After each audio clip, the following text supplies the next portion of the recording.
Peran strategis birokrasi dalam pelayanan publik di era modern. Pertama, 3 fungsi utama birokrasi menurut David Osborne. David Osborne mengidentifikasi 3 fungsi utama birokrasi, yaitu 1. Pelayanan service delivery. Birokrasi bertugas memberikan layanan kepada masyarakat seperti pendidikan, kesehatan, dan administrasi kependudukan. Tujuannya adalah memastikan kebutuhan dasar warga terpenuhi dengan efisien dan adil. 2. Pembangunan development. Birokrasi berperan dalam mendorong pembangunan ekonomi dan sosial, termasuk investasi infrastruktur, pengentasan kemiskinan, serta peningkatan kualitas sumber daya manusia. 3. Pemerintahan umum General Government Administration. Fungsi ini mencakup perumusan dan implementasi kebijakan, penegakan hukum, serta pengelolaan anggaran negara untuk menjamin stabilitas dan ketertiban pemerintahan. Kedua, prinsip-prinsip pelayanan publik Keputusan Menpan Nomor 63 KEP atau M.Pan Juli tahun 2003. Keputusan Menpan ini menetapkan beberapa prinsip pelayanan publik, antara lain. Pertama, kesederhanaan prosedur harus mudah dipahami dan dilaksanakan. 2. Ada kejelasan dalam persyaratan, prosedur, biaya, dan waktu layanan. 3. Kepastian waktu pelayanan memiliki batasan waktu yang jelas. 4. Akurasi pelayanan harus benar, akurat, dan tidak menimbulkan kesalahan. 5. Keamanan menjamin kepastian hukum bagi pengguna layanan. Keenam, tanggung jawab petugas harus bertanggung jawab atas layanan yang diberikan. 7. Kelengkapan sarana dan prasarana fasilitas harus mendukung kelancaran pelayanan. 8. Kemudahan akses pelayanan harus mudah dijangkau oleh masyarakat. 9.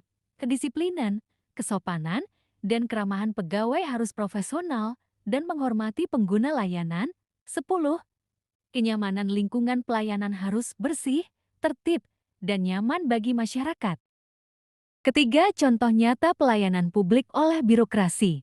Contoh kasus yang sering terjadi adalah pelayanan administrasi kependudukan, seperti pembuatan EKTP. Pada tahun 2023, banyak daerah mengalami keterlambatan pencetakan EKTP akibat kekurangan Blanko.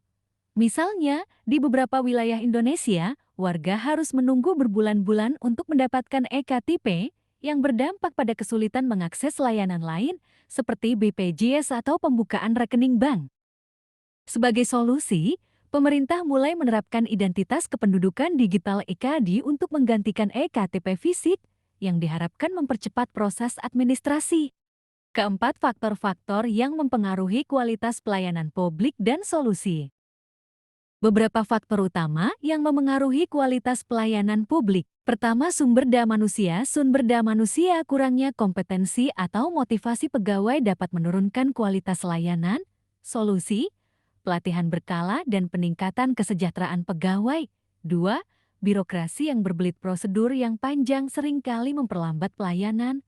Solusi, digitalisasi dan penyederhanaan proses administrasi. Ketiga, sarana dan prasarana yang tidak memadai, kekurangan fasilitas bisa menghambat pelayanan. Solusi, pengalokasian anggaran yang lebih baik untuk infrastruktur layanan publik. 4. Korupsi dan penyalahgunaan wewenang, praktek pungli dan ketidaktransparan merugikan masyarakat. Solusi, peningkatan pengawasan dan penerapan e-government untuk transparansi. Kelima, kurangnya partisipasi masyarakat. Minimnya pengawasan publik bisa membuat layanan tidak optimal. Solusi, melibatkan masyarakat dalam evaluasi pelayanan melalui feedback dan pengaduan online. Kelima, pendapat pribadi. Birokrasi di Indonesia idealnya harus lebih adaptif, transparan, dan responsif terhadap kebutuhan masyarakat. Dengan kemajuan teknologi, digitalisasi harus lebih dipercepat untuk mengurangi hambatan administratif. Selain itu, budaya kerja yang lebih profesional dan berorientasi pada kepuasan masyarakat harus ditanamkan dalam setiap instansi pemerintahan.